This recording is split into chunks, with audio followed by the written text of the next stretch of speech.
happening between the two of them. The inside of Coates. Parker gets too heavily involved. And that's Whitehead and Coates.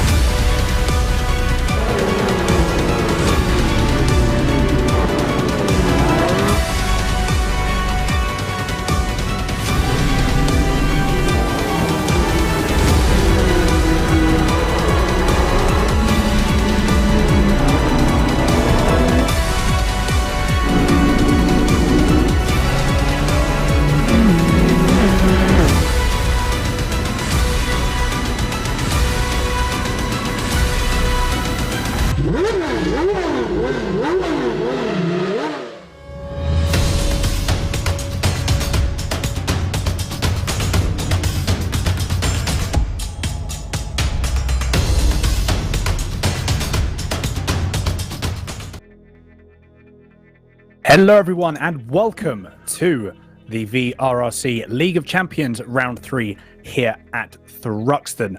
Joining me in the commentary box this evening is Mr. Stephen Proudick and Dave Marshall. Gentlemen, how are we doing this evening? Very well, thank you very much, Dan, and looking forward to some fast and frantic racing around Thruxton this evening. I think it's going to be very challenging for the drivers to keep things under control, and tyre temps are certainly going to maybe should be an issue. Absolutely, indeed. This is the fastest circuit in the UK. Average speed higher than anything on the calendar, and obviously, as I said, anything in the UK. So we have, as you can see there, that is the track map. It's so fast around Thruxton. You've got to be so careful. Dave, I think from yourself, you've driven these cars a lot more than myself and Steve. What are the drivers going to be looking out for this evening? Yeah, so how are we doing, Dan? We're coming to my favourite track. I had to put it in the calendar. It's very difficult for the drivers. I know a lot of them are running, a lot of camber on the rear left tyre in particular, because the whole way around the track it just doesn't let off. You're flat in fourth and fifth gear, or a lot of times leaning on that back left tyre. And the PSI is creeping up on it, and it's really going to struggle to keep on the whole race. So tyre management might come into the race, or might see someone just try and battle through it at the start and then go super defensive towards the end of the race. Indeed, I think one of the things we haven't really seen, as you just touched on there, Dave, we haven't seen much in terms of tyre management. I know we've got Jack McIntyre has been the dominant force, I think, from the last two rounds. Steve, do you reckon is that something that's going to continue, or are we going to find someone else now that's going to be really challenging Jack for this top step? Well, I think just looking at the timing boards pre-race, Jack was struggling a little bit. Robbie Stapleford's found a bit of speed. Jordan Brennan, obviously, is a quick boy. We saw Rob Butler last week pushing hard. Max Edmondson had a reasonable race. Toby Trice, another name from last week as well. Jack McIntyre is sitting pretty with sort of 80 points in the championship. But I think we've got every chance of somebody else taking that top spot. Definitely in pole position maybe tonight. It's anybody's race, and the tyre management, like Dave was saying, it's going to be tricky, because when you're racing in a bunch, the last thing you want to be doing is having to ease off because you're over pushing the tyres. It's going to be very difficult tonight. Absolutely, it's going to be interesting to see. Well, qualifying is about to get underway, but before we get on with qualifying, just like to say that this is part of a new championship. We've got another 3 championships after this one here, as you can see on the screen. The League of Champions, 4 championships over 4 months in one league. So we're in the UK Porsche Challenge. The next round is the Fabarth Cup car, followed by the Classic DTM and the TT Cup, rounding off the entire League of Champions. Dave, what was the whole ethos behind this? What were we really trying to do here with this League of Champions? Yeah, so the ethos behind it was to basically base it a bit around race champions, which is basically several drivers from around the world regarded as being the fastest people in the world, come together, race multiple disciplines, and at the end there's one driver who stands out and wins the league, no matter what car he's in. So it took itself from that, really. We were running championships that were sort of 12 weeks long, and we've got a busy community here that all want to drive different stuff. So it was a really nice opportunity to try and get championships of different disciplines together, as well as tying it under all one banner, and having a driver at the end that is going to prove himself to be really a very good driver in everything. Sorry to interrupt, guys. I'm just chuckling away here because not something you see every day, but we've got the safety car hustling mix up and around the track at the moment. Rich Hayden just showing us what he can do in the safety car at the moment. I'm thinking of. We're just looking through the comms chat at the moment. I believe what Rich is going to do. He's going to be parking the safety car on the exit of the last chicane. He's going to be looking at track limits, because that's one thing we haven't spoken about. As we can see there, the lovely Mercedes SLS safety car there, sitting there, just watching everyone, overviewing the situation, to making sure again that people don't get those off track. It's very, very easy to cut those chicanes, and it's very easy to cut them a little bit too much. If I'm honest. So that is going to be something that drivers are going to have to watch out for. There are going to be eagle eyes on them throughout qualifying and the race as well. Looking through qualifying at the moment, we're just getting probably the first lap times are going to be starting to come through. Jack McIntyre, as we can see on the screen now, so 0.7 down on his on the first sector, with Jordan Brenner with a 1:18.742 straight out of the bat. How are we feeling? And obviously, I know we spoke about Jack is going to be potentially struggling. We see a car that's a bit of grass cutting there. I know we're saying about Jack potentially struggling. Is that something that could just be, unfamiliar in terms of track, do you reckon, Steve? Or is that something that this could potentially be a track that he is generally going to struggle? It could be. I mean, it could be a mixture of anything. I mean, obviously, Jack may not be struggling. The other guys may have just upped the game a little bit. But as we know, these guys all put an awful lot of practice into this. It's all taken very, very seriously, and there are literally hundreds of laps done by some of the drivers. And we have got top quality drivers on the grid tonight, and not just the top 10. Right down the field, there's some excellent drivers. So it wouldn't surprise me, if someone else isn't pushing for that win. But I don't necessarily think it's maybe Jack struggling. It might be, but I don't think so. I think it's maybe just the other guys have upped the game a little bit, and things are just getting a little bit closer, which is going to be great to see for the championship. Because as you were mentioning with Dave there, obviously we've got different types of cars coming up, different manufacturers, but not just different manufacturers, different disciplines. So it's going to be very open. And I know in the interview last week with Jack, he said, he's feeling quite confident in the Porsche Cup cars, but when it comes to some of the other classes, maybe not quite as confident. So it's important for Jack to try and stay on the podium at the very least and bag as many points as he can in these Porsche Cup cars where he's feeling happy and at home. Exactly, very, very true. I said after this round, there was only one round left. So very much so, Jack does need to maximise what he can get for the next couple of rounds. We're just on board currently with Max Bird. He's currently sitting in P5, just about a second off Rob Butler, who's now put it on pole with a 1:10.308, just over a tenth ahead of Jordan Brenner. As I say that, Jordan Brenner goes for a slightly small little excursion, going to look to be the first sector of the track. One of the things that I'd like to touch on as well, Dave, and this would be for yourself as well, we see Max Bird getting very, very sideways there. Managed to keep it just about pointing in a straight line, so fair play to him. Hopefully that doesn't happen in the race.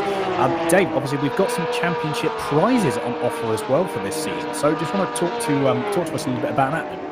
Yeah, so basically the way we're running the League of Champions was, it's no lie that the running of a stream, commentary and everything like that is a very expensive thing.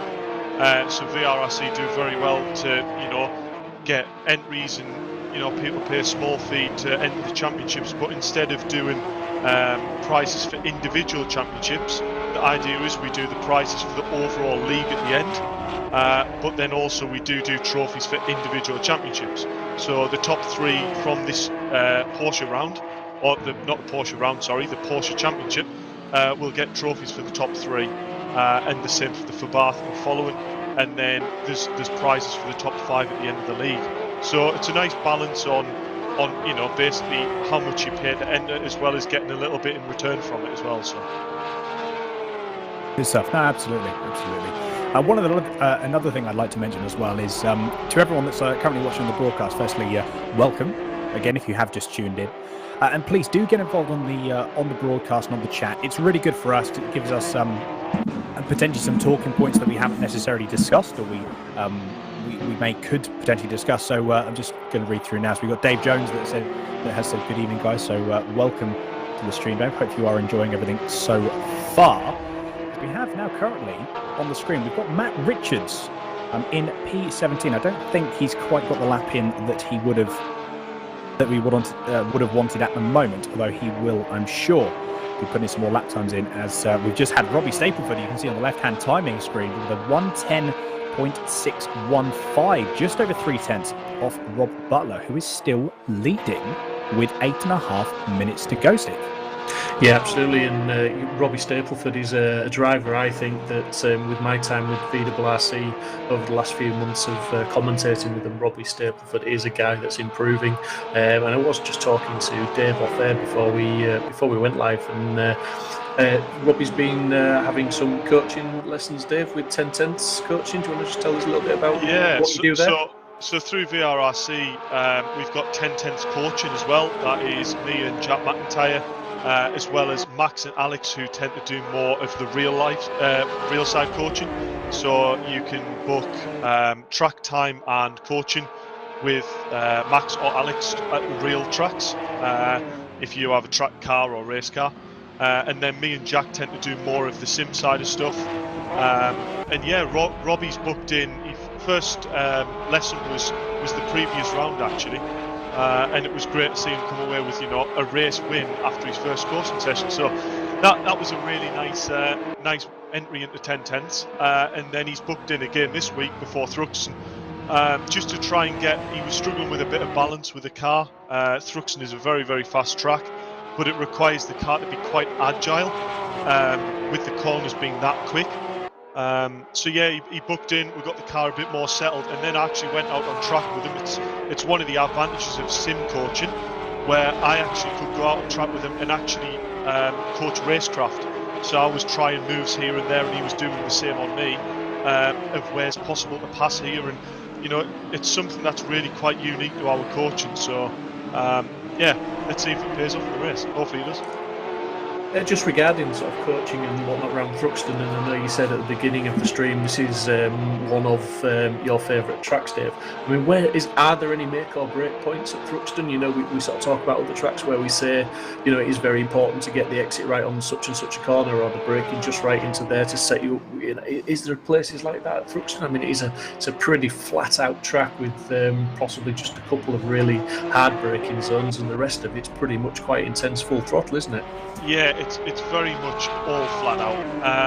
For me, it's a case of there's probably two main overtaking points. First one is the very first chicane, and the second one is sort of the exit of that first complex. Other than that, the key here really is if you're going to make an overtake, then you have to make sure you get past, because if you go for a move on these, long sweeping corners, if you have to back out for even a millisecond, by the time you get to the end of that straight, you've lost 1 or 2 tenths, if not more. So, it's one of them places where, yes, you want to get past, but if you're not calculated and, be committed to that move and actually get past, you're losing a heck of a lot of time.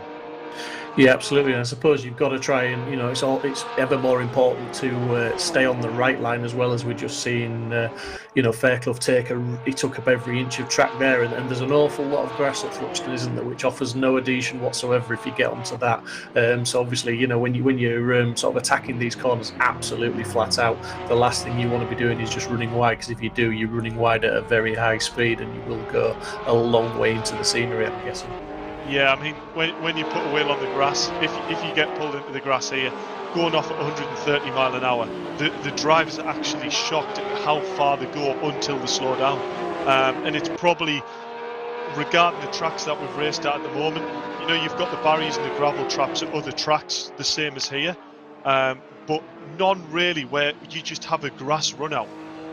So the drivers, they're going off, and, you go off here, you're running wide by however much, you probably lose a good 10 places just running wide on the grass. So there's going to be a lot of strategy in this race, and it's going to be good for a driver just to actually try and keep on the black stuff, I think, rather than actually push for outright lap time. Yeah, it's looking pretty tight at the top, isn't it, Dan, with Butler, Stapleford and Brennan at the moment. I know, you've got 600ths of a second. I'm just looking through the timing screens now. Saying that, though, it's pretty close. I mean, we've got the top 6 currently. So you've got Rob Butler, Robbie Stapleford, Jordan Brennan, Isaac Smith, who's up in 4th position, Max Bird and Max Edmondson, all within the 110s, about 6/10 of separating one another. And then, to be fair, it's even closer between Robin Walters and Jack McIntyre in P7 and 8 respectively. So you've got Robin Walters on a 111.234 and Jack McIntyre on a 111.237. So that's 0.003 of a second between them. So it is very, very close. I think we're going to be seeing some very, very close racing, not only at the start, but this could be some very close races, because again, you've got that where it's not as much. There's sort of heavy braking zones. A lot of it's flat out. You've got to try and make sure that obviously you're balancing the car. But I think, Jack, as you were touching on, a draft is going to be very, very beneficial here. I think you're going to probably get pulled along. Maybe not so much as you find, in some higher downforce cars, but it's still probably something that would take into account. You may see some closer racing. I may see some larger cars in battling for sort of 1 or 2 positions. So we're going to see a lot of cars going there. So we've just got currently Andy Dorman, who is in P12, 1.8 seconds off of Rob's time, doing pretty well. We can see this. So this is what they want to make sure. This is where the safety car is. You can see there. So the safety car just on the right-hand side that went out of shot. Just sitting there watching everyone, making sure again that they're adhering to the track limits. If they don't adhere to track limits, the lap will be invalidated. Okay, so that is what they've got to make sure. If they don't do that, with 2.5 minutes left, Rob Butler still leading with a 1:10.308, and I think Robbie Stapleford has, again, it's very, very difficult. It's so close to call, and to be honest, Dave, I don't think it's something that we can really realistically call at the moment. Not at all. Their lap times for the top 3, as I just see John Brennan do a 10.3. 3 drivers within a 10th, but as I say about the other 2 races, we've had drivers start and through either lack of clutch control or just not quite getting the traction, they've dropped 2 or 3 positions off the line. So, just because Rob's gone on and put a pole on in this race, which, fair play to them, a 10.3, anything under a 10.5 here is a blistering lap time. It's not job done. It is definitely not job done. But I'll just quickly touch on the track limits, because it slightly differs here compared to the other tracks we've been to. Following the Blue Boot Motorsport, same as it would in real life. We adhere to the white lines of the track is the track limit, so 2 wheels inside that white line at all times. But because of the difficulty of the last chicane, and how tight and how difficult the cars are to drive, we've opened them track limits where you're allowed 2 wheels on the black, white and red curbs, so not within the white lines, but only in the last chicane. So that's why you see Rich there in the safety car, just keeping an eye on things and making sure people aren't getting an unfair advantage for either, the lap they're on, or necessarily cutting the chicane to get a better run on the next lap. Interesting stuff. I think, in a way, then it's quite good. You're sort of giving drivers that little bit of leniency, understanding that this car is it's a very, very difficult car to drive, as we have seen. But no, that's good. I think giving people that sort of, as we just see there, we've got Max Bird utilising all of the track available.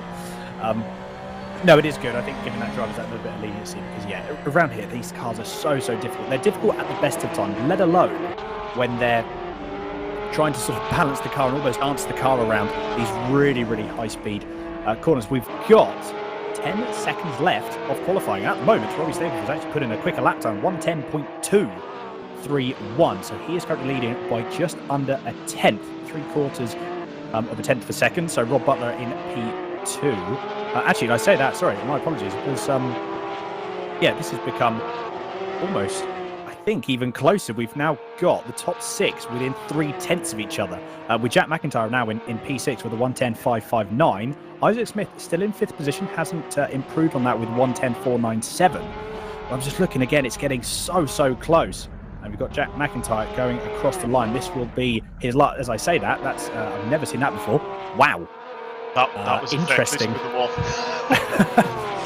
He doesn't want to do that in the race, does he, Gents? No, I wouldn't be getting quite that close to the wall. No, I don't think there was any advantage gained there, was there? But yeah, I mean, the top sort of, what's the top 7 are all within 6/10 now of each other. And like you said, Jack McIntyre in 6th place there, which is he's not where we used to seeing Jack, but fair play to Robbie Stapleford, Jordan Brennan, Rob Butler. You know, they're all putting in really good times. And yeah, I think the driver of qualifying so far for me has got to be Robbie Stapleford, not just because he's put it on pole position, but like I say, over the last few sort of weeks and couple of months or so, I've personally seen great improvement on his driving. Absolutely. So we just had, Jordan Brennan just in that lap time. That was the last lap, I believe, that Jordan Brennan put that 1:10.257. So very, very impressive lap time for Jordan Brennan there.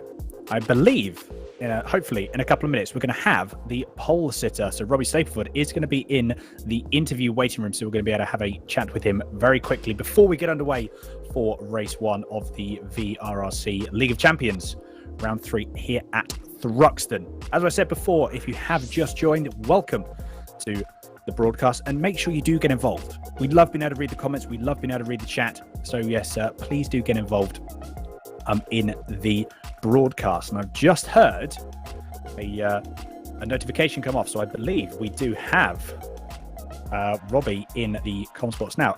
Dave, would you want to go and interview? Yeah, I'll go and have a chat with Robbie. Yeah, I'll go and have a chat with Robbie now. That's... Right, Robbie, how we doing?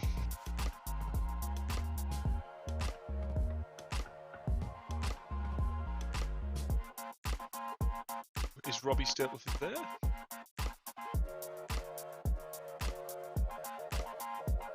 I think we're having a few tech gremlins there, I think. Oh, there he is there. Just in the nick of time. Just in the nick of time. That'll do, won't it, Paul? Yep. Good. That's job done for now, but how we're thinking for the race, for strategy? Just got to get a good start and not defend too hard to Rob and just try and pull away. Yeah. How are you thinking for tyres round here? Are you thinking if you push too early at the start, the back left might go off, or are we thinking that you can probably go fairly hard initially in the race and make it last? I think the back left will start to go if you push too hard at the start, so I've just got to keep them going and then push towards the end. Fair enough. It's looking very, very close behind you, mind. You've got probably about 4 drivers within 2/10 of your lap time. But yeah, I've got no doubt. Get a good start and we'll see how you fare. Yeah, thank you. Yep. There we go. That was Robbie Stapleford, the man currently on pole and the man to watch for this race 1. Bear in mind, we do have a top 12 grid reversal for race 2. And if we've learnt anything, Steve, that is going to shake up the grid. I think it's going to be even more so at Thruxton tonight. Yeah, absolutely. I mean, you know, technically, Thruxton is a fast circuit. The reverse grid, I would say here, I would think it'd be harder for the guys to come through as long as those front guys that get the chance at being up at the front, you know, don't make too many mistakes, because let's face it, without those big heavy braking zones, as Dave was saying earlier, literally there's probably 2 passing opportunities here without the car in front making a mistake. It's going to be probably harder than ever for the guys to make their way through, and it could really sort of shake the championship points up. The only thing to watch is obviously we've got Jack McIntyre sort of starting sort of round about 6th sort of place, and if he finishes in that sort of place, the reverse grid's not really going to affect him again, so he would probably look good for race 2 in that sort of scenario. But yeah, I think it's going to be difficult for the guys to make their way through. I'm not sure what you think about that, Dave. Yeah, you know what? I'm actually really not sure. I think, as you said, it is going to be very, very difficult to overtake. It's going to be probably very easy for the cars to trip over themselves slightly, if I'm honest, especially going into the first complex where it's a really tight right-hander. But yeah, I think if the drivers are sensible here, they'll be thinking of the championship and they just want to get through race 1. But race 2 could be very, very challenging to get through from any serious position really back through the grid, with only 2 major overtaking opportunities. You know, we might see slipstream in account here, unlike the other tracks we've been to, but I honestly can't call race 2 at all. To be fair, I don't think anyone can. We're just about, as you can see, the cars are on the grid now. This is it. for race 1, Robbie Stapleford, he needs to get a good start. So I said that everyone needs to get a good start. If you lose out on the start here, you're going to lose a lot of positions.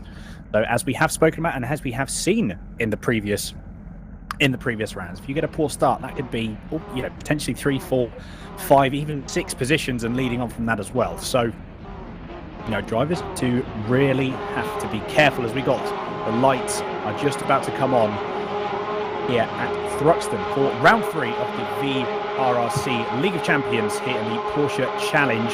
Lights are on and away they go. It looks to be a pretty even start. We've got a couple of cars that seem to have got the jump. A little bit of contact there already at the rear of the field. But at the moment, all drivers are still on the track. A little bit of rubbing is ready. Well, we've got one car off there. Not entirely sure who that was. They have indeed managed to miss the wall, but they have dropped down a fair few positions. Not entirely sure who that was. We're just going to hopefully see a little bit more of that in a second. We've got another couple of cars spun around. A bit more contact there. It's not really gone well. In turns 3 and 4, I think Will Fairclough has really lost out there. He's dropped to the back of the field. But at the moment, side by side, though, for Max Edmonds. And I say that, there's a little bit more contact in the middle part of the lap. We've just gone now back onto the main screens. That was Max Edmondson having a bit of contact with Isaac Smith there. A little bit unfortunate for Isaac. He has lost out, dropped down to P6. As I said, he's just about to move up to P5 as we come through the latter half of the lap now. So he is back up to P5. Jack McIntyre has capitalised on it. So Max Bird has dropped down from P5 to P7 within the space of about 350 metres, Steve. Yeah, absolutely. I mean, Robbie Stapleford's done what he needs to do. He's sort of got away and look at that gap. It's almost up at a second already. Jack McIntyre maybe lost out at the start, but he's certainly made up for it again, like you said there, taking the opportunity to get back past Max Bird. But relatively clean start, but we did see a couple of touches there with cars running onto the grass, and we saw how many positions they lose, even though they don't make contact with the barriers. They just have to lift off and try and keep it under control on the green stuff, as it were. But yeah, great stuff so far, and all looking good. And Stapleford just like I say, he's 9/10 in the lead. It's going up at the moment. He's around about 9/10 to a second out in front. Yeah, I think we've got a safety car at the moment, Steve. I think. But yeah, as we saw, I think, surprisingly clean start for how fast you can see the track is. I think Jack would be a little bit disappointed he couldn't get a bit further up the grid there. There was just, I think it was Isaac and Max Edmondson just, fighting for position quite hard, and there just wasn't room for Jack to get through. I think I saw Max Edmondson have a bit of a lazy getaway off the line, so that's what sort of backed all the grid back up. But yeah, perfect start for Robbie. Jordan's there with him. That's what the top two want to do. They just want to get the heads down and get away. I'm just looking at it though. I think unfortunately this is not what Robbie Stapleford wants. He got a really, really good run. As we said, he pulled almost 9/10 of a second. Well, it's probably actually a second at one point. And then that safety car was deployed. So that really has hurt Robbie a little bit. Although, as I say that, I believe we're just about to go for the restart, and it was only one lap on the safety car, and we are back underway. Robbie's got a very, very good start. He's already pulled at least a second off of these guys. We've got 2 wide for Jordan Brennan and Rob Butler, and there's a little bit more contact. Unfortunately, Jordan Brennan has lost out. He's dropped down to P4. He could even lose 4 positions. I know he's gone down to P7. So that's a really, really big shame for him. He has got the pace, though, so I'm sure there's going to be positions made up. As I say that, there's another. Isaac Smith has dropped down the field again. He's now in P10. Jack McIntyre as well, buddy. Jack McIntyre dropping down like a stone as well. He's down 12th, 13th and falling further. So, yeah, some definite contact there. And that's one of the big names dropping right down the grid now. Jack McIntyre in 15th, and I'm not sure he hasn't stopped going down yet. That's not what we want to see, is it there? That's not what we want to see. Jack McIntyre all the way down in P15. So Isaac Smith and Jack McIntyre losing out on the restart big time. But Robbie Stapleford has pulled out a second and a half within one lap. Not even a lap. That's great. That's absolutely incredible. Absolutely awesome from Robbie. He came out of that last chicane and timed his run perfectly, and I think he maybe just caught second place, napping a little bit, and it gave him almost a second before they sort of went into Campbell and Cobb, as it were. But he's really perfect on that, and he's sort of gained himself a bit of space. He has, very much so. Dave, just want to touch really quickly on that restart. I know that obviously, we speak about it a lot, and we will be speaking about it for the remainder of this championship, but how crucial is it for these guys to make sure that they keep some heat in the tyres and not push the car so hard at the start? It's massively important. You know, these cars tend to have reasonably good rear traction anyway. You know, the rear engine, the massive fat tyres on the back, and you know, you've got a right foot that you can modulate, you know, how much you spin the rear up with. But you know, keeping temping them front tyres, it's almost everything for the restart. You know, you saw Rob Butler there. I think, you know, Robbie got a fantastic start, and I don't think Jordan was necessarily napping. It was just such a surprise to see how fast Rob was getting back onto the back of Jordan Brennan after that restart. It basically gave Jordan no chance in first corner to even defend it. He was already alongside. And just unfortunately, it looked like a little bump off the curb, and it just nudged Jordan wide. And then, you know, you saw, as we see, is that Tom O'Farrell and is that Rob Butler gone off? No, sorry, Tom O'Farrell gone off. Yeah, massive shame to see Jordan struggle on the first corner, but you know, he's a good driver. We'll see how he fights back, and you know, he'll be fighting for the podium. Absolutely, I'm sure he will, because we've got we had a couple more cars that were going. I think Matt Richards had a bit of an excursion going through Campbell Cobb, but I believe that was Seagrave where he really lost the back end and the car went wide. He managed to keep it going in a straight line though. However, he's dropped back to P13, so not ideal from him at all, as we're now currently on board with M. Sutton. Just have a look, sorry, that was apologies, that's very, very poor on my part. Mick Sutton, there we go, sorry. Mick Sutton that we've got currently on board in P7, 8/10 of a second behind Max Bird in P6. So he's got a little bit of a gap. He's also got a big gap behind him between Keir and McConomy as well. So he needs to just, at the moment, do what he needs to do, crack on with the race. It's a good point haul for him if he can keep in 7th position. Looking a bit further down the field though, we've got Jack McIntyre has already worked his way back up to 11th position, couple of tenths away from Andy Dorman, I believe that is. It is indeed. He's got past Andy Carroll and is 3 tenths away now from Andy Dorman. This is the battle, as I said, I'm just going to go back to Jack, apologies. So yeah, this is the battle for P10. What he needs to do here, we've got both, look at that. Mike there on the broadcast, giving us as much racing as we can handle. So yeah, bottom right hand corner of your screen, this is Jack McIntyre versus Andy Dorman. As I said, he's just going to go up the inside. I believe that is Seagrave, so cracking move there. Very, very textbook indeed. So he's back into P10, working his way through the field, really motoring along. And the top left of your screen, this at the back, that's a very, very late move there. Wow, that was both drivers just giving enough of a gap as they needed to. No more, no less. I'm just looking, this I believe is the battle for P2. So this is Rob Butler, Max Edmondson and Jordan Brennan all trying to gain P2. So very, very close. To be fair, and there's some cracking racing around this circuit so far. Yeah, absolutely. But Robbie Stapleford doing what he needs to do with the fastest lap of the race at the moment of 1:10.7.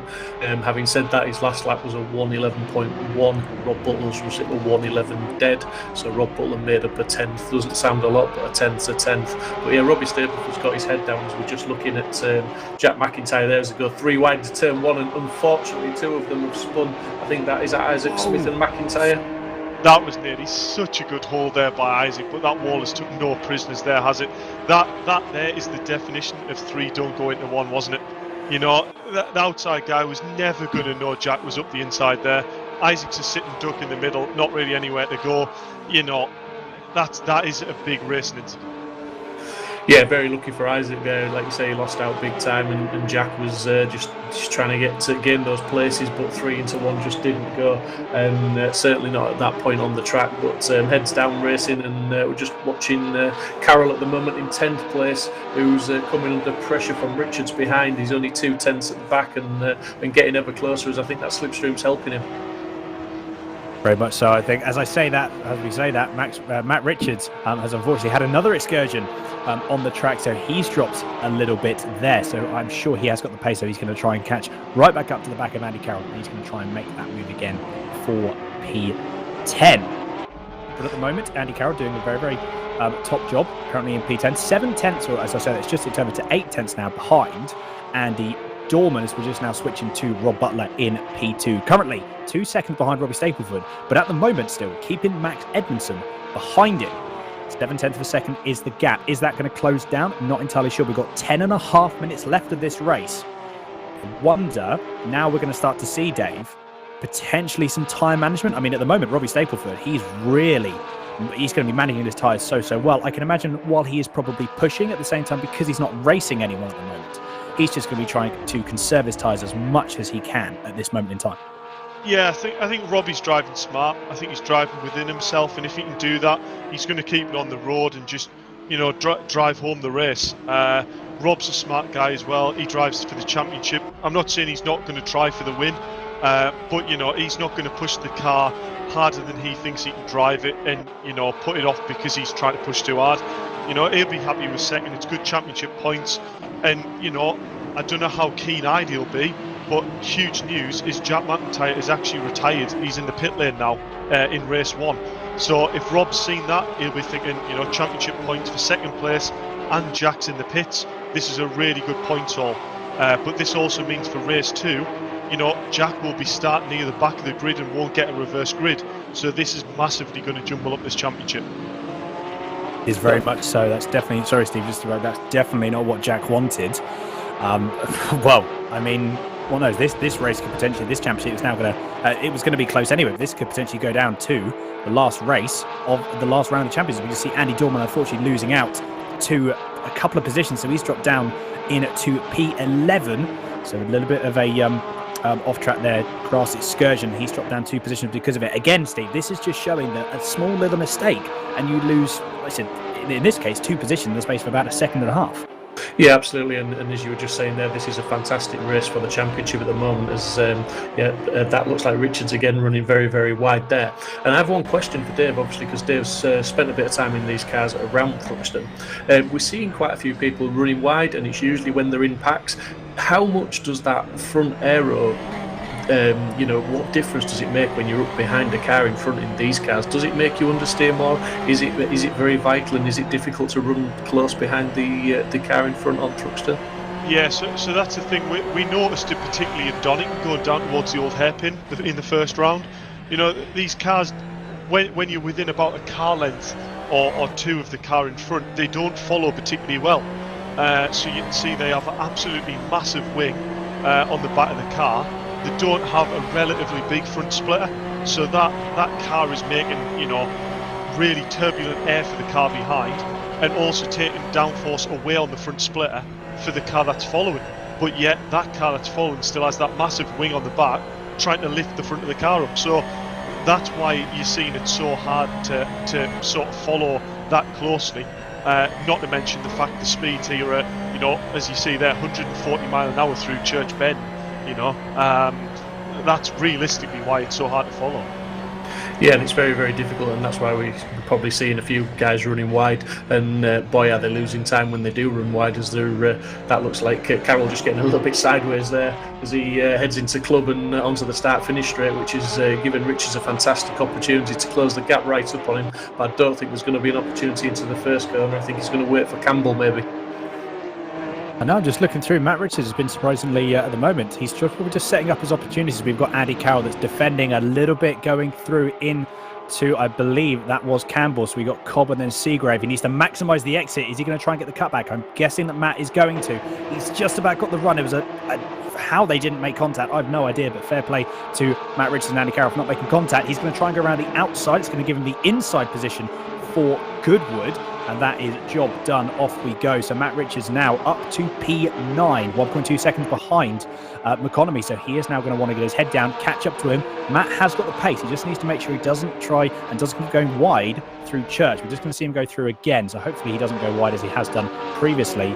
But we're now just going through, and he does make it indeed. So Rob Butler, apologies. We've now gone on to, this is Robbie Stapleford. So currently leading still in the car number 20, as I believe we've just actually switched over to, this is Rob Butler in P2. So 1.7 seconds now is the gap. He's actually pulled it down a little bit. The gap was almost or just over 2 seconds between Butler and Stapleford. That gap has now come down. It's also come down another 2/10, so 1.4.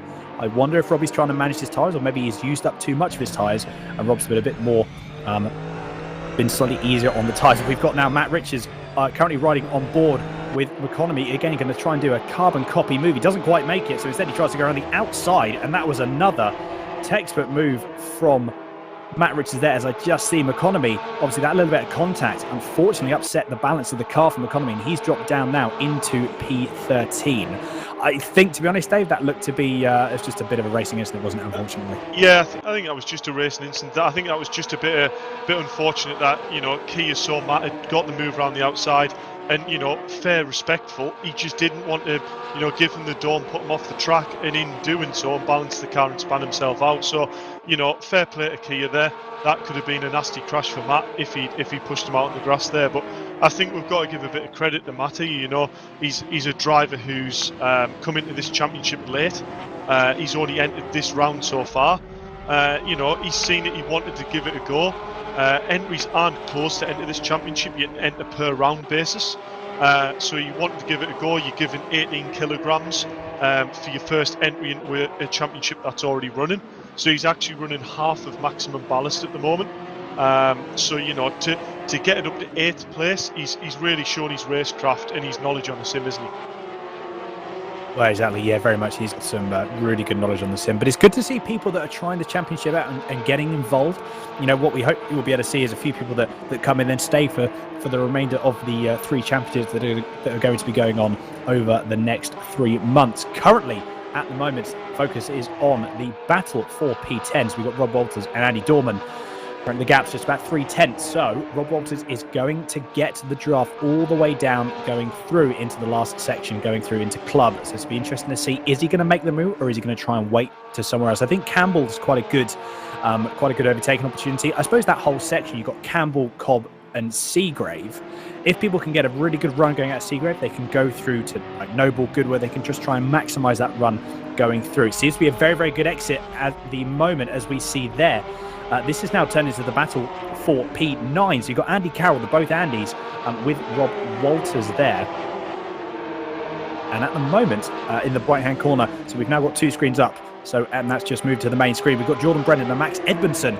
Gap is now 2/10. This is the battle for the last step on the podium with 3 minutes left, or just over 3 minutes left. That's a few, 2, maybe even 3 laps. And we're going to see you come out. As you can see how bumpy these cars are going through, Steve. These cars are so unsettled going through Church. That's incredible. Yeah, well, that's another thing that makes them very difficult to drive, is they are a very stiff, rigid car to drive, and they don't like the bumps, and that's obviously something they're having to put up with tonight. Rob Butler's doing as much as he can. Just to talk about the top 2 at the minute, he's currently on the fastest lap of the race with a 1:10.7, and he's sort of... That gap's going between the 1.7 and the 2 second mark all the time at the moment, so it's almost like Robbie Stapleford's got the measure of him, and he's just maybe managing those tyres and just managing that gap to bring it home with the last 2.5 minutes to go. But it's been a great drive from those guys up at the front so far to manage. But what is interesting when you're watching these guys, all the different lines that they're all taking, some of them are taking big wide sweeping lines in, and some of them are taking slightly tighter lines than others. And it's all working whichever way you look at it for various drivers. Yeah, I think this really sort of goes to show again the different driving styles. Dave, obviously for 10/10, when you're doing the driver coaching, it's probably something that you see quite often. Is it? I suppose again, when you're driver coaching, you have to be very, very specific with you for each individual. Yeah, massively. I mean, it's very easy to just chuck a setup online that I would regard works around Thruxton. My driving style, I drive a really quite aggressive car. I think I like the way it turns in at and get the car to do what I do. I like to let it dance a bit, if you like. Very similar, if you watch Jordan Brennan drive a car, you see the car move around a lot underneath him as you come in through Church. But if I put that setup online, sell it to whoever wants to buy it, that setup isn't necessarily going to work for them. So it's very important that in the coaching sessions, we get the car in the ballpark of what they want the car to do, but then it's important to tailor that car to the way they want to drive it. It's one thing to have a fast car, but if you've got a fast car that you don't feel's under you and that is consistent, then you probably won't finish the race. Whereas if you've got a car that's really under and you feel confident, I think like we're seeing from Robbie Stapleford, you can see what it can do. Very, very true indeed. No, it's a good point to raise. I said, no, I don't think, while you've got some similarities and people sort of do drive the same, I don't think any two drivers do have the exact same driving style for any track, to be fair, in any car. So it's all very, very, there's sort of minor differences in drivers. At the moment, though, this is still the battle for P3. It's still raging on. We've got Jordan Brennan and Max Edmondson. Currently, the gap is 0.2. 0.3 of a second quicker was Jordan Brennan that last lap. So we have one more lap after this. As we've just got some of the blue flags are being waved. You see Max Emerson taking a little bit of a defensive line. Again, that could just be his normal line that he takes. I don't think Jordan Brennan was actually quite expecting the speed difference going through Campbell and Cobb, so he has dropped off a little bit of pace. And we're just getting two wheels on the grass, utilising all of the space and track and a little bit more. Obviously, that has dropped him at pace a little bit as well. But you can see here that Jordan Brennan was riding the curve, Max wasn't. So it's really interesting to see how these two really quite actually different driving styles visually are really putting in similar sort of lap time, Steve. Yeah, very much so, and it's down to, like you say, it's the driving styles and how hard they're pushing and just running onto some of those curbs. I mean, some of those curbs look quite a little bit savage, as we're just looking at Walters at the moment in 10th place with Fairclough just 3/10 behind him, as the clock has ticked to 0 now. So Stapleford's still maintaining that lead, albeit it's come down to 1.3 seconds now, as we're just back on board with Brennan looking up the road at Edmondson now, as he's still battling hard for that 3rd place. And literally, there's just nothing to split these guys in these last few laps while we've been watching them, and it's going to come down now to a last lap move if Brennan wants that final step on the podium. There's all off, and it looks like he's got it there. That was a close camera angle. It almost looked like Edmondson had maybe over-defended or made a mistake. Just couldn't quite tell from where we were watching there. But Brennan really he was opportunistic, and he was quick enough to take advantage. He was, absolutely. So Jordan Brennan up to 3. He's now taken that top or the last position on the podium. But couple more corners left. This is now the battle. So in the top right corner of your screen, you've got Robbie Stapleford, who's currently leading with 2 or more corners to go. He's got to go through Club and he'll take the win. But this is the battle for P9, I'm guessing. As I say that, we've got Rob Walters that's just lost out of position, unfortunately, to Will Fairclough. But this is going to be so close. They're going to go too wide. But Robbie Stapleford takes the race 1 win for round 3 of the VRRC League of Champions Porsche Challenge Cup. What a fantastic drive from him. But we're going to jump on that in a second. There's still some battles to be had. Still currently on the screen is Will Fairclough. He has got half a second to try and make up on Robin Walters. I don't quite think he's going to do it unless Robin Walters has a little bit of a mistake. But this is the battle for P10. He needs to make sure that he gets his braking zone and gets the braking done exactly right. I think what he's hoping, a spit of flame there from the Porsche, we can see. Really, really good stuff. Corner for the final time. He's actually brought up about 1/10 of a second, but it's not going to be enough. So Robin Walters takes P10 with Will Fairclough taking P11. Gents, I mean, Robbie Stapleford, what a drive from him. That was such a dominant drive. Absolutely. Yeah, absolutely fantastic drive from Robbie. But good to see Rob Butler. I mean, he answered his own question there, or our question, should I say, sorry, there regarding tyres, because he put the fastest lap of the race in on the last lap with a 1 minute 10 second 0.4. So, he wasn't far away from those qualifying times. So that's telling me that his tyres were in pretty good shape towards the end of that race. And as we saw, he closed the gap right down to Robbie, although looking at the lap time, Robbie's last lap time, Robbie had just eased off ever so slightly, probably just to bring it home. But great racing from those guys, and really looking forward to race 2.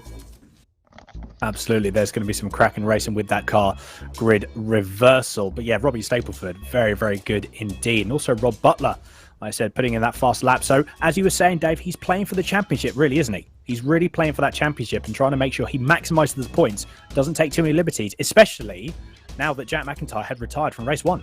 Yeah, I think now we've got a case where Robbie, Rob and Jordan will all be looking.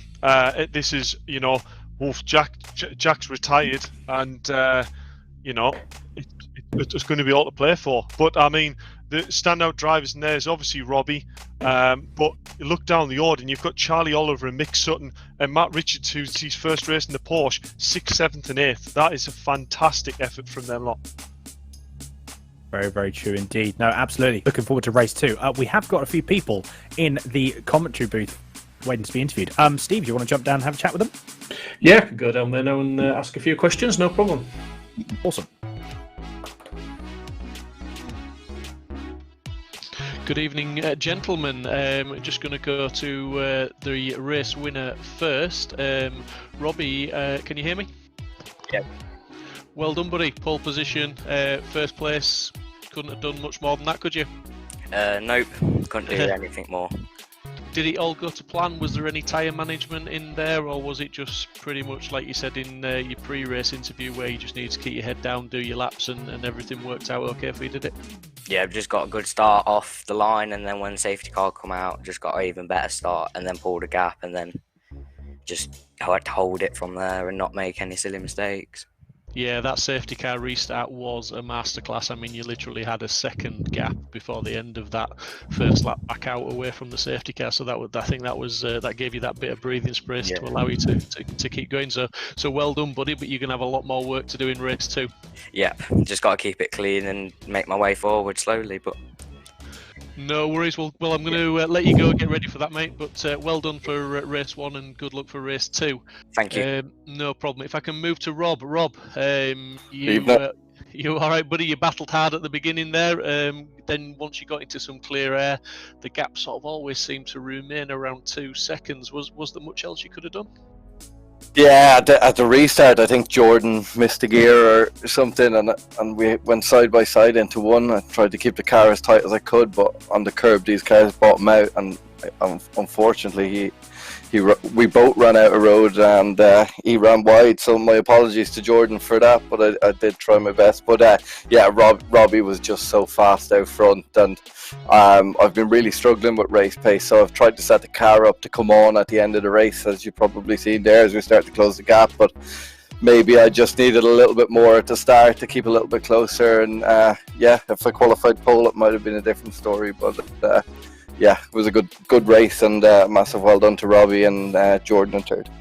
Yeah, and well done to you, mate. I mean, because obviously you showed us there that you had managed your tyres very well, because you set the fastest lap of the race on the last lap. So well done for that, mate. And as I said to Robbie there, race 2, you've got a bit more work to do, mate. And I think it's going to be quite tricky around Thruxton to get past everybody.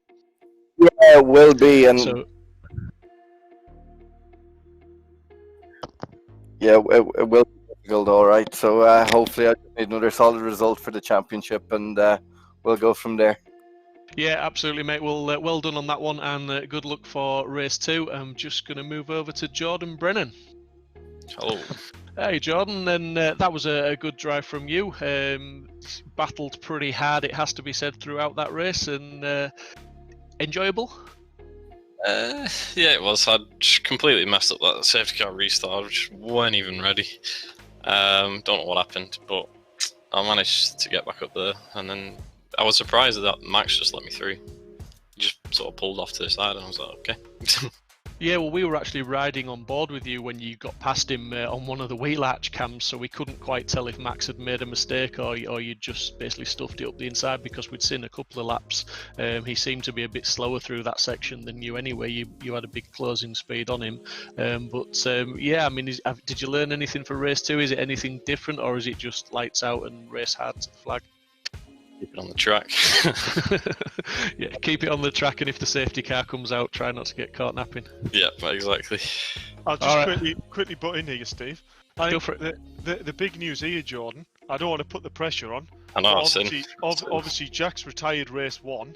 You know, he's well back for the reverse grid, because he obviously didn't finish the race, and that's actually meant you and Jack are now tied on the championship lead.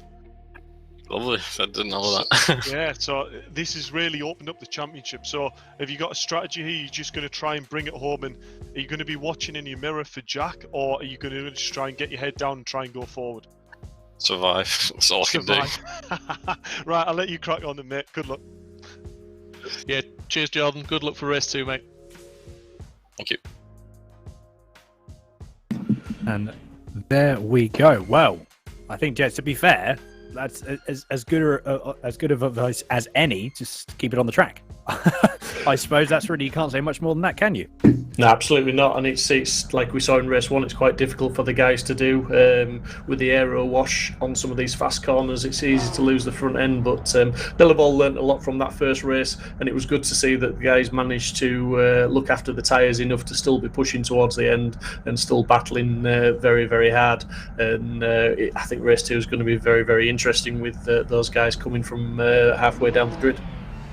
It really, really is. Well, all drivers are on the grid, as you can see, for race 2, with the reverse grid just about to get underway. The top 12 are being reversed, so we are going to see that just about to take off now, and lights are about to go out. And we are racing for race 2. We've got a very, very slow start for one of the races at the back of the grid. As I say that, I believe may having a few technical issues. We seem to have a car upside down on the grid, so maybe a server issue there. So probably just jump into reset the grid and sort of go again. So a little bit more of an opportunity for us guys to talk a little bit and inform the audience. Well, absolutely. I think what will I think one of the things we're probably going to say, and I think this is a question we could probably ask, I'm going to ask both of you gents, is, Dave, who is the money on? Who is your money on for race 2? Or is it generally one of these ones where it's just too close to call? Well, unfortunately, tech gremlins do happen in the sim world, the same way as, tech issues do happen in the real world. Unfortunately, in the real world, tech issues only tend to lend to timing or individual cars. In sim world, if we have a tech issue with the server, it hinders the whole grid. So unfortunately there we had a driver lose connection, spawn back in, and then when he spawned back in, it's unfortunately spawned on top of a car and turned upside down. So these things do happen, but luckily Rich, the organizer's on it, he's reset the server. But as we see, another tech issue now, it's race result off race 1 and not a reverse grid. So it's unfortunate, but we've got to deal with what we've got. So Robbie Staplefoot's on front row of the grid, Rob Butler second. Will they be smart and think of the championship and just try and get away? Or, will Rob go, I want this win? I think he's probably going to want this win. Well, I suppose this is the other thing as well, is it? Rob is definitely going to be, he's not going to be shying away from that race win either. Steve, same question for yourself. Like, what do you reckon after watching race 1, which was as action-packed as ever? What's the theory for race 2? Well, if Robbie Stapleford's starting up at the front, I would say you've got to call it Robbie. I mean, he managed that race very, very well, although it has to be said Rob Butler was matching him 4 times, and I think if it had got away with Robbie at the start, then it could have been a closer race. But yeah, I think it'd be between those two guys. Jordan, I think, will just basically probably drive the car to bring the result home, as he was talking to Dave earlier there. He's now tied in the lead for the championship, so they'll all be looking at the big picture, but none more so than Jordan Brennan at the moment, because he's got the opportunity to go into next week as the leader of the championship, which is it's the best place to be, isn't it? Absolutely, yeah, indeed. It's going to all come round to the last round. It's probably, I think, again, with Jack McIntyre unfortunately retiring from race 1, it's going to come round to the last, potentially to the last race. Being tied on points and all now.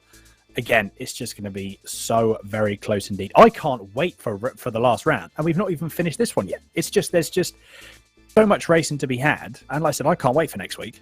And then obviously, we then got the next 3 championships going after that. So it's just constant, clean racing, which is so enjoyable for us as commentators, and it's also enjoyable for people that are watching as well. Yeah, absolutely. I mean, it's the VRRC championships are all very, very exciting, and it's great racing, and it's a great community to be part of. So, if you want to be a part of it, you just need to check out the website for details, but also join the Discord channel and become part of the community that is VRRC. Indeed. So, all drivers, we've had the server restart. All drivers are back on the grid. No cars that have flipped over this time around, so all the technical gremlins seem to have been sorted. So, all being well, the lights are just about to come on now. You can see them just on the bottom right hand and the top left hand of the screen. Just about to go on, and they are away. This is it for race 2 of the VRRC Round 3 League of Champions. Again, a pretty even start. Everyone's quite clean. There's no one that's running wide. So I think people have potentially learned, hopefully not a commentator's curse, people have learned the lesson from race 1. Everyone is still on the track. People are going 2, potentially even 3 wide, going through into the second half. Well, as I say that, that's very, very close indeed. Max Edmondson, we just had a bit of a spin, a bit of contact as well. There are cars off everywhere. As I say that, we've had about 6 or 7 cars that are off. That has not gone to plan for a couple of these guys. I'm just looking through. So we've got Fairclough that's dropped down. We've got as well, I believe, a couple of other people lost out. So Will Fairclough has dropped down all the way to P20. I'm just having a look, going through. So Jack McIntyre has already worked his way up to P12, so he's gained a lot of positions there. So that's going to be beneficial for him. Robbie Stapleford is still leading, with Rob Butler 6 tenths behind, and then Max Bird 5 tenths behind that. So this is shaping up already to be a very, very close race. As I say that though, Robbie Stapleford has again pulled almost or nearly 3/4 of a second out of the guys, and I'm Safety guessing car, just safety car as well. Just about to say that. Sorry, Steve. I thought the way that was a car park in first corner, there was no way that wasn't going to be a safety car, was there? So yeah, it's a shame to start the race in that way. I think that was probably just one person got tapped round, and it's such a tight right-hander with such a packed grid. That's probably 20 cars going into a section where they can't avoid each other. It's a shame to see, but this is the great addition of the safety car to bunch the pack back up, and they all have got a second go at it.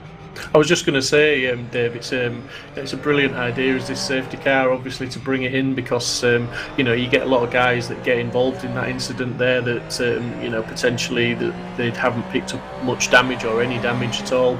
But it's nice that they get the chance now to group back up again and all follow the safety car around. And once the safety car pulls in, it's green flag racing. But the pack's bunched up again. Nobody's lost out majorly on that incident. It's like I say, I think VRRC have to be commended for bringing the safety car into these events.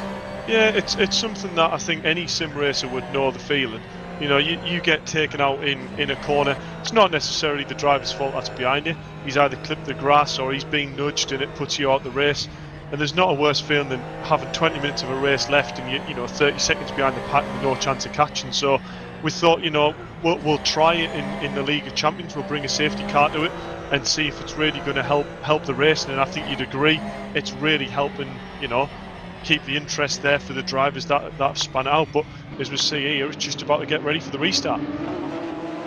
We are indeed. Restart is about to go. I don't think Robbie Stapleford has got the jump as he did in race 1. He hasn't, so the gap is only about 2 tenths from Rob Butler, and then Max Bird another couple of tenths behind that. So Robbie Stapleford not getting the jump that he did get in race 1, although as I say that, he still pulled about 3 or 4 tenths of a second, so really carrying that speed through turn 1. He obviously seems to have some good confidence on the brakes. We've got Jordan Brennan and Max Bird having some contact there. I think Max Bird very up the inside, and actually I think Max Bird has let the gap. That's great racecraft.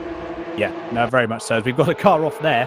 That was unfortunately Matt Richards again going off at Seagrove, so he's not finding that corner too helpful at the moment. But yeah, fair play to Max Bird. He realised that the mistake was there. He realised that I think just putting up the inside wasn't the best way to go, and he did let that position go and let Jordan Brennan straight back through. So no, very, very good sportsmanship. And again, that's what we like about these championships, and that's what we like about the championships held by VRRC. It's really, really good. Everyone understands if there's an issue and they do potentially make a mistake, and they do recognise that straight away. Although I think we've got Max Edmondson that's going to try and make a move on Max Bird going through into the club chicane. Doesn't quite get the car stopped in time, doesn't quite make the move. He's trying to maximise the exit that he can, although he has dropped about half a second off of Max Bird there. But Robbie Stapleford, again, top guys putting in some really, really quick lap times. Robbie Stapleford was the only one in the 111s, half a second quicker than Rob Butler. So that gap has already gone up to 7 tenths of a second.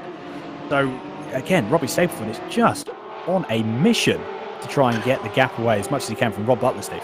Yeah, absolutely. Robbie seems to be able to light it up from the minute that he's given the green light to go, and he seems to be able to put those times in and really work that Porsche hard, and seems to have the heat in the tyres as we're looking at Edmondson and Walters there pushing really hard. But Butler, he's not far away. Butler's had to defend a little bit now from Brennan as well, who's only half a second behind Butler, and We know how fast all these guys are, but Brennan's really going to put the pressure on Butler, which is what Stapleford would want, which that will potentially allow him just to keep driving his lines. As we see that gap there on the screen, it's reasonably big now for Stapleford, to allowing him to drive his lines. As we've just seen someone going off really wide there and managing to get back on the track, but they've just lost 2 positions through that move, and I'm not quite sure, was that Oliver? So yeah, that was Oliver just dropping down there as they're coming into the final chicane, which is club, and onto the start-finish straight. But that's 4 cars in very close attendance, and that's Isaac Smith getting past Oliver by the looks of that as well, and tucking it in very neatly before the first corner and getting that job done. Although it's looking like Isaac Smith is trying to come back at him now, and he's got the inside line for the first chicane, and it's looking like he might get that job done. But Oliver and Smith playing very hardball there with each other, a little bit of contact, but all's fair in love and war, and it's looking like Smith has got that position back.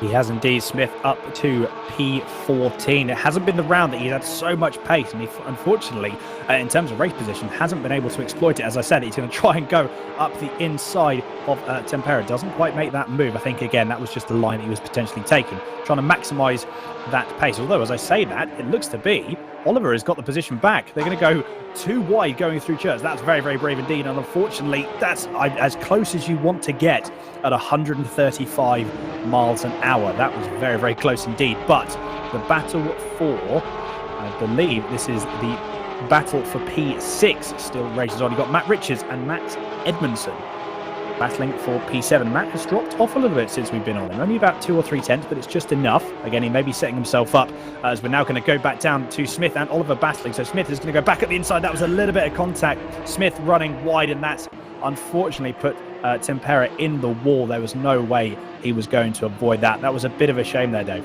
Yeah, I think I'm seeing Isaac just being maybe a little bit aggressive here. We'll probably have to have a look back over that over the race, but yeah, I think he's probably just a driver who, you know, he's got the speed here, and maybe he's just getting a bit frustrated. He's thinking he should be further up, and he's trying to get through the pack too quickly. You know, it's a 20-minute race. You can bide your time on this track. There's only 2 real overtaking opportunities, and as you saw before, as we see, Jordan Brennan's off.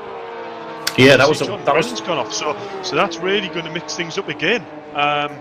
You know, but as I was saying before, you know, it's a case of, you know, Isaac tried to get past Tempera just before Church, you know, and you saw he tried to put it up the inside, but because of that, he didn't get the move done, and he must have lost, you know, 4 or 5 car lengths. So it's very much about when you get the move done, you have to make it work, and if you don't, then you lose out.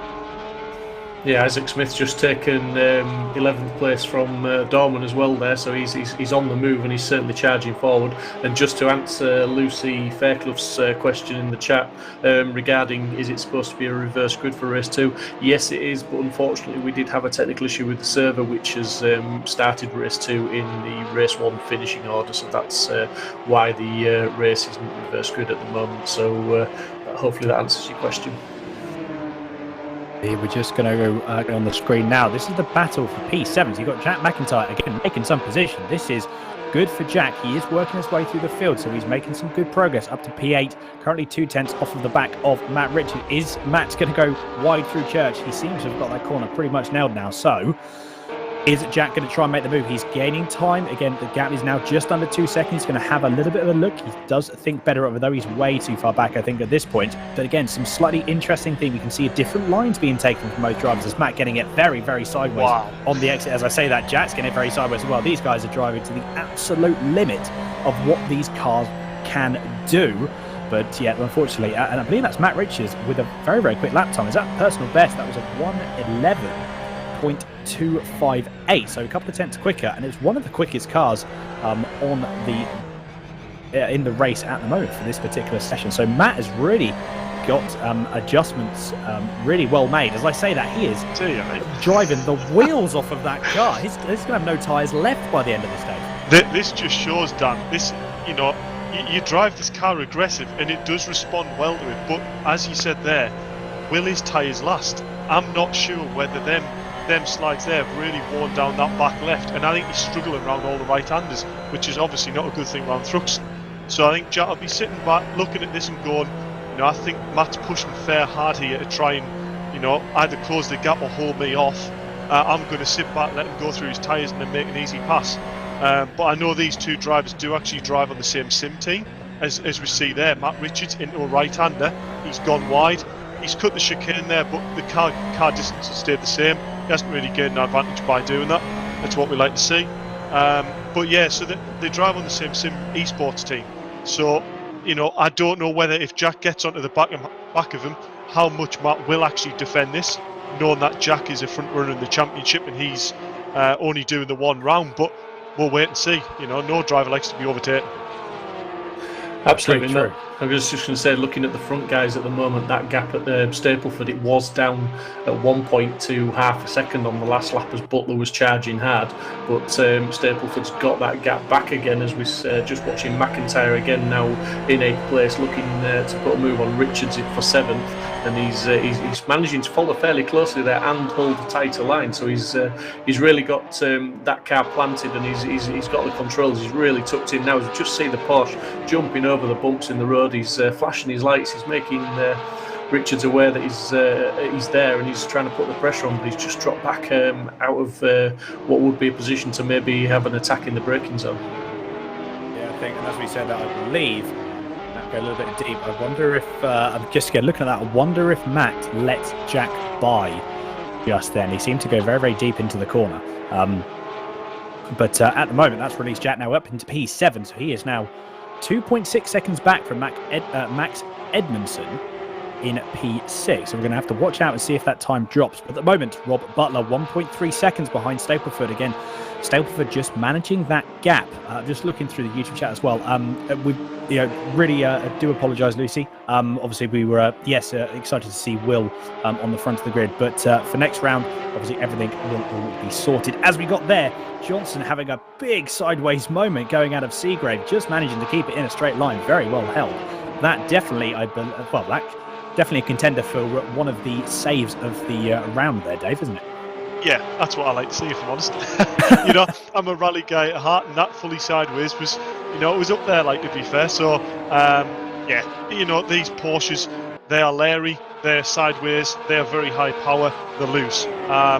Luckily we had Max Bird, who's racing in this race. He actually did a test in line 11 not too many days ago, and he actually said the back end of this car in this game is significantly like what it's like in real life.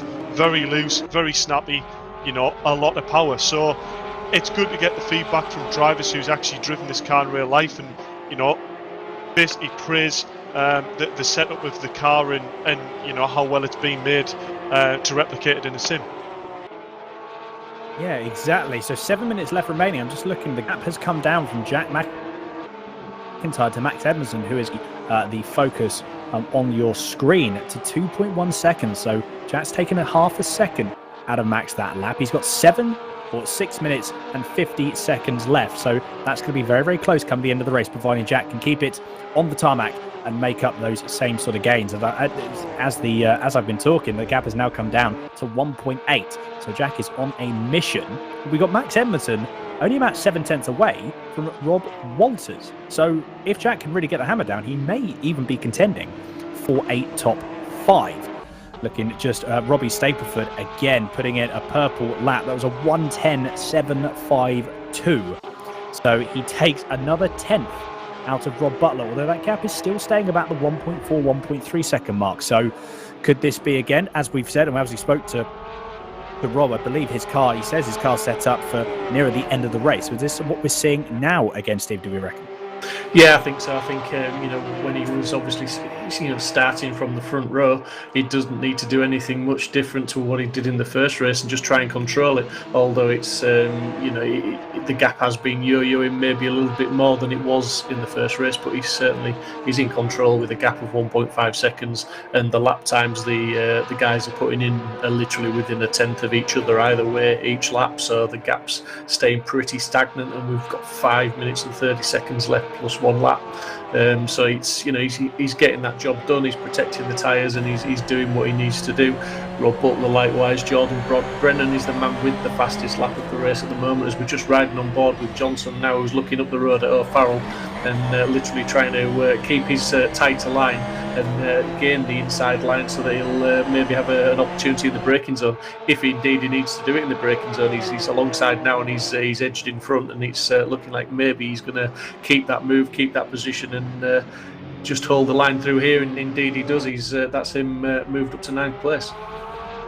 Indeed, that was a move done and busted for Martin Johnson, taking the move on Tom O'Farrell going into club. It seemed to be O'Farrell got a bit of a slow exit going out of church, and obviously going through down the back straight, that really hurt him going through into club. So yeah, very much Johnson making that move and getting that move done almost before the braking zone into club.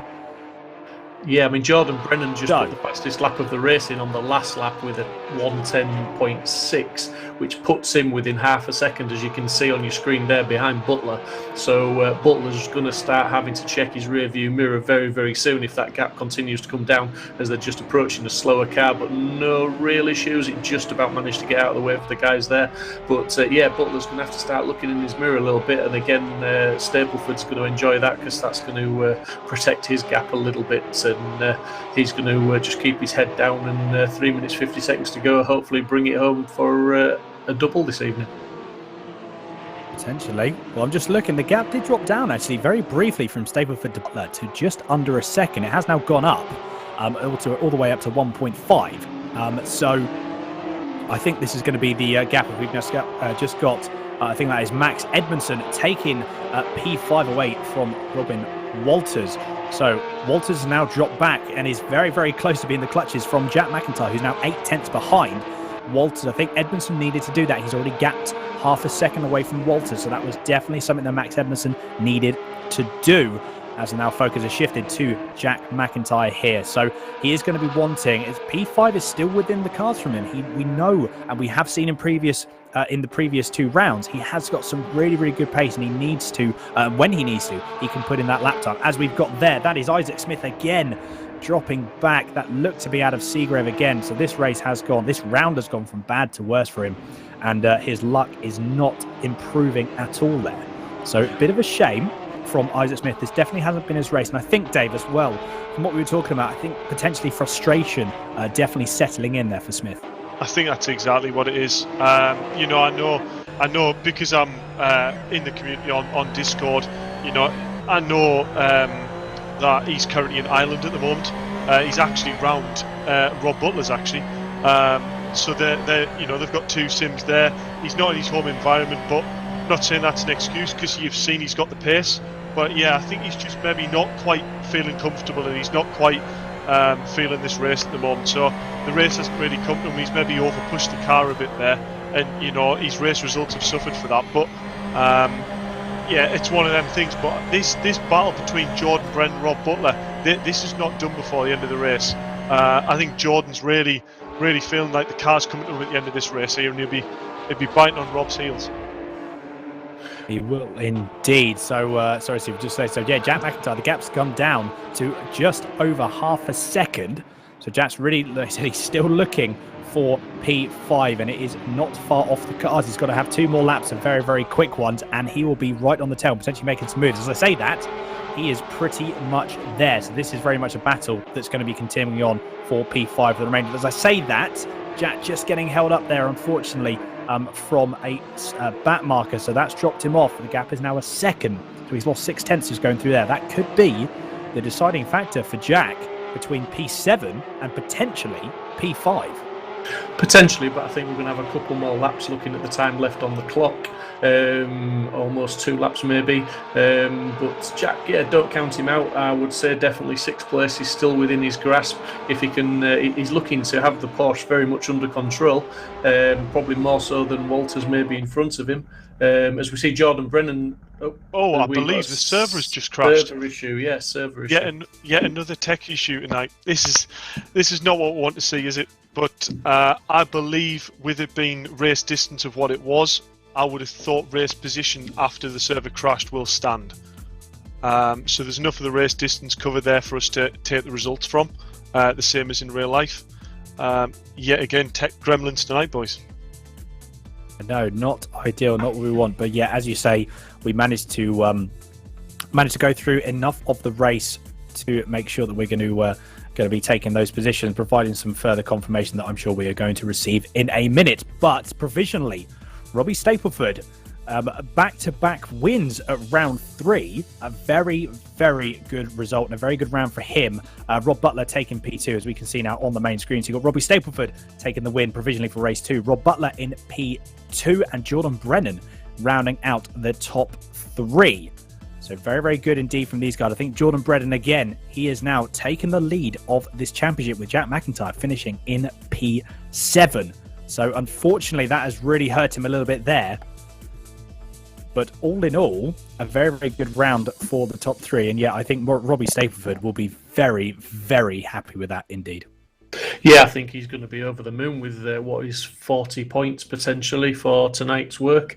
Jordan Brennan's probably going to take the championship lead, but Robbie Stapleford's not going to be far behind him. And the man that's really suffered this evening is Jack McIntyre, Dave. Yeah, I'm not going to lie, lads. I was actually trying to work out the maths there, but I haven't quite got the brain power to try and figure that out. But I believe Robbie Stapleford might have actually just nudged Jordan Brennan for the championship lead there. So he's put himself from 3rd place in the championship to now 1st. It's going to make the top 4 very, very close indeed. Well, that's what we want from any championship, isn't it? You know, I mean, you want it as close as possible, right down to the wire. You want everything alive for the last round. So for the trophies for the Porsche Cup, you know, it's all going to come down to that last round, isn't it? It is indeed. And to be fair, sorry, Davison, jump in. What a way to end the round, Dave. Yeah, I mean, it's not how we want to end the round. The racing was good, and I definitely don't think Jordan Brennan was finished fighting Rob there for 2nd place. But you know, it's nice to see enough of the race distance done there that you know the majority of the moves were done there, and you know it's over 80% to which it will be in a real life. So we can take the results from that. Robbie will be very, very happy with tonight. You know, a pole and 2 wins. You know, a round doesn't get any better than that, does it? No, it doesn't. Very, very true indeed. That is maximum points gained. And like I said, potentially, as you were saying, Dave, he could have nabbed the championship lead as well going into the final round. So I think as confidence boosts go, there is pretty much nothing that you can get more from that. We have got a few people in the commentary box waiting to be interviewed. So, gentlemen, I think, shall we all go down there and have a chat with everyone? Absolutely, yes. Let's do it. So, good evening, gentlemen. I just would like to start, and firstly, I think with Mr. Robbie Stapleford. Are you there? Evening.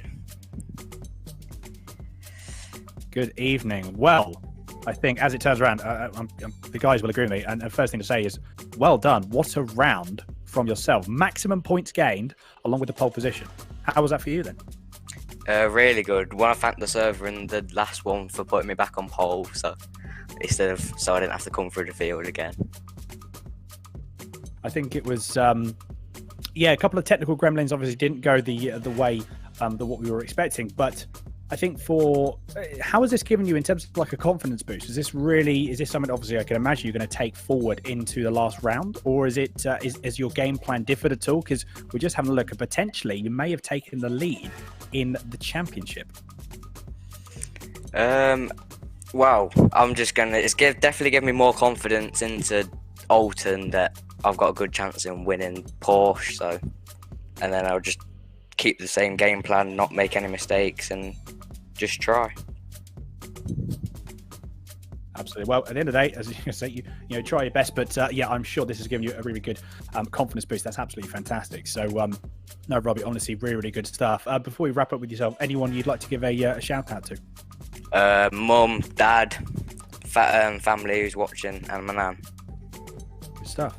Well, fantastic. Well, Robbie, look forward to catching up with you same time next week. And all the best for the next round. Hope, obviously, practice goes all well, and you're going to be putting in, as I'm sure you're going to be putting in a lot of laps now, coming to the final round. Yeah, will do. Thank you, Dan. Brilliant. No worries. Take care, Robbie. So, and that was Robbie Stapleford there, taking the win. So, maximum points gain and a pole position. So, very, very good indeed. Steve, are you there? I am here indeed, yes. Good stuff. I was going to say, if you have a chat with Jordan if you want. Yeah, Jordan. Two good results this evening. Obviously, as Robbie alluded to there, the tech issues with the server just helped you three guys out a little bit, so it was almost pretty much deja vu here. But you were battling a bit closer. You were closing up on Rob, certainly in those last couple of laps there before the server crashed. Was it an easier race for you in race 2? At the start, it was a little bit messy, but it sort of came to me towards the end and through the race. At one point through the race, me and Rob were closing up on Robbie, and then a back marker was just got in the way just into the chicane, so it let Robbie just pull away from us a bit. Well, then I managed to close back up again, and then the server went down. Yeah, it looked like it was going to come to a fantastic finish, the race, because you had, like you say, you'd closed it all right back up to within half a second, and it looked more like Rob was going to have to focus on you rather than the gap ahead to Robbie, and you were really going to take the fight to him. Do you think you would have got the move done if had the server not crashed? I know that's a big open question, but do you think you had it within you with your times? With the lap times, maybe, but it would have been a struggle getting past Rob. He wouldn't have made it easy. No, absolutely not. He probably wouldn't have done. But yeah, championship-wise, we were trying to do some quick maths there, but none of us were quite quick enough to do the maths. But it's going to be very, very close. I think you've maybe just got it by a couple of points, just depending, on the fastest laps. But yeah, it's going to be very close between yourself and Robbie Stapleford, and just not quite sure where Jack finished in the end in that second race as well. So there's going to be definitely 3 or 4 of you battling it out next week at Alton Park, which is very much a different circuit to tonight. A lot more twists, a lot more turns, and a few more opportunities to overtake. But I think there's probably even more opportunities at Alton Park to make mistakes. Yeah, I think there will be. I think just having a quick look at the points, I think I'll be 3 points ahead of Robbie. So that should be interesting going to Alton. Yeah, definitely a championship to fight for. So well done for this evening, buddy. Anyone you need to say thank you to or give a shout out to? Everyone. I don't even know. No idea. No worries, buddy. No worries. But unless let me through. Yeah, unless Dave's got any questions for you or Dan, great stuff and well done. Rob, you there, Rob? I am indeed. Good evening. As ever, always there, mate. Great racing this evening. Second race, second on the podium. You got away with the safety car, or it seemed like you did, on that restart. But Robbie Stapleford did still seem to manage to just gap you a little bit, sort of by halfway point of that first flying lap away from the safety car. He'd pulled that 0.8. Was that just his driving? Did you make a mistake, or were you having to defend? No, I had a slightly different setup on for race 2. I took quite a lot of rear wing off to give me some straight line speed to come through from the reverse grid, but obviously with the tech issues that didn't materialize. So with cold tires after safety car, Dave will tell you I had the rear wing on 5, so he'll tell you what that's quite like around here. So yeah, I just didn't want to take much risk, and I knew the race pace overall wouldn't have been as good in race 2, but I was planning on hopefully getting to the front as quick as I could at the start of the reverse grid and having enough in front that I'd close up some championship points. But look, it didn't fall that way, and a massive well done to Robbie. He drove fabulous all evening, and yeah, Jordan there as ever. It was I thought we maybe could have closed a little bit on Robbie, and then that back marker put us back a little bit. We started taking a couple of tenths a lap out of him, and if Jordan just had a little bit more, I would have let him go to close up to Robbie to try have a battle at the end, but it didn't work out like that.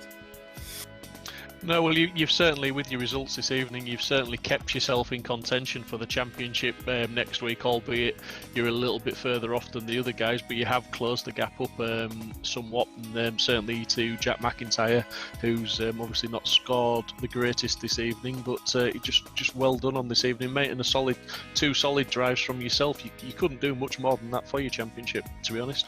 a couple of wins would have been nice, but yeah, good solid evening, and a massive thanks to Rich and Dave of VRRC for putting on a great event as ever, and especially to you guys for making the live stream so good to watch back. Obviously for our guys, but my mum and dad and brother are watching, and they absolutely loved the stream for the Porsche. So well done to everybody involved. Yeah, thanks very much, mate. Dave, anything to add to that, buddy? Well, I do this time because my mic's actually unmuted this time. So there you go. Got to take the shoes myself tonight. I thought you were being unusually quiet, Dave. So. Yeah, I mean, you know, new technology, things never work out quite right, do they? But yeah, fantastic race that, Rob. I think you've definitely made the people watching proud of you tonight.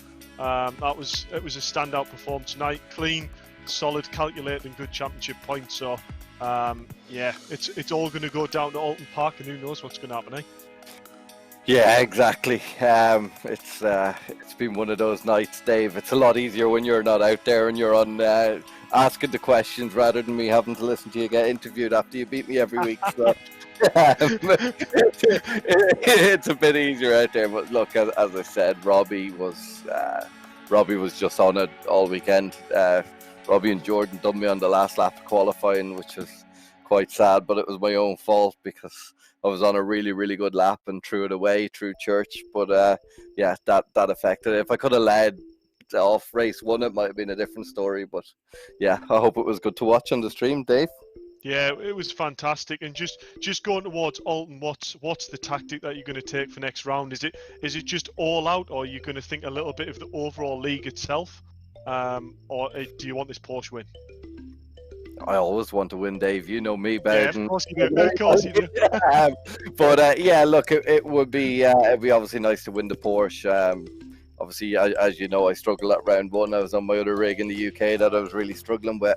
I've actually sold that rig, so yeah, I've got to build something up with Rich next Tuesday, and hopefully get it together and it feels something similar to what I've got here. But yeah, I'm missing a couple of tenths in these cars, to be fair, and especially a little bit of consistency, but they're just not quite suited to my driving style, and I'm looking forward to a bit of DTM action in the future and maybe some single seaters. Yeah, well, that's the thing, you know, with this league, you know, you've only got 4 weeks worth of racing in one discipline before you're on the next. So if a car doesn't necessarily suit your driving style, then you're not stuck in it for a full season of racing. So that was the idea in the league, and yeah, I'm looking forward to seeing you get behind the wheel of, let's say, open wheel next round, eh? Yeah, look, let's get through Alton. We're going to have a go to win it, as you well know. We won't be waiting around, but yeah, testing is going to be limited with work between now and then, and obviously I'll be on a new rig. So yeah, it'll be interesting, but any of the guys that are around me in the championship would be worthy winners. So let's go, let's have some fun, and we'll need some 10-10s coaching during the week, Dave. Yep, we'll get the range, Rob. Spot on, good drive, and see you next week. Next week. Cheers, guys. Cheers, buddy. There we go. Well, gents, what a round that was. Yeah, fantastic racing there. You know, it was all very, very close, but it was all very, very well managed by the likes of Robbie Stapleford, who did what he needed to do. And I very much do believe he was sort of managing those gaps in both races, because they were toing and throwing a couple of tenths here and there. Some great battling throughout the grid. We saw some very, very tight tussles and some almost race-long tussles between drivers further down the field. We had Jack McIntyre, the championship leader, retiring in the first race, fighting his way through the field in the second race with some great moves, and you know, clawing his way back well into the top 10 for his finish in the second race, which was cut short by probably a lap or two, but nevertheless fantastic driving from everybody involved this week, and I really, really enjoyed it. Very much indeed. Looking forward to Alton Park next week, a completely different track. I think before we quickly wrap up, Dave, what are your thoughts about Alton? How is it going to fare, and how are drivers going to fare around that next week? What's quite interesting is there hasn't really been a track that lends itself to the following one. So each track that I've been to so far, the setup has changed really quite a lot. So We'll have to do a bit of testing. Let's find out what works going towards Alton Park. I know Max Bird has done a fair bit of testing there already in this car before he signed up to do the championship, and he was very fast around there. So Max Bird's maybe one to watch for next week. But I think Robbie Stapleford's really made his stamp on this championship, and even when Jack's on his 8th game, Robbie's going to bring it to him for this championship. Absolutely. Well, one more round left for this first round of first championship of the League of Champions that just come up on your screen. So we've got the UK Porsche Challenge, the last round in a week's time at Alton Park International. It's going to be fantastic. It's going to be action-packed. And then after that, we've got another 3 championships worth of racing as well. So if you would like to get involved, please do head over to Virtual Reality Racing Club, their website, join the Discord and get involved. It is shaping up to be a cracking rest of the season with another 3 championships left. But until next time, from myself, Steve, from Dave, and from Mike in the broadcast booth as well, take care, everyone, and stay safe.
Between the two of them, The inside of coats. Porsche gets too heavily involved. And that's Whitehead and Coates.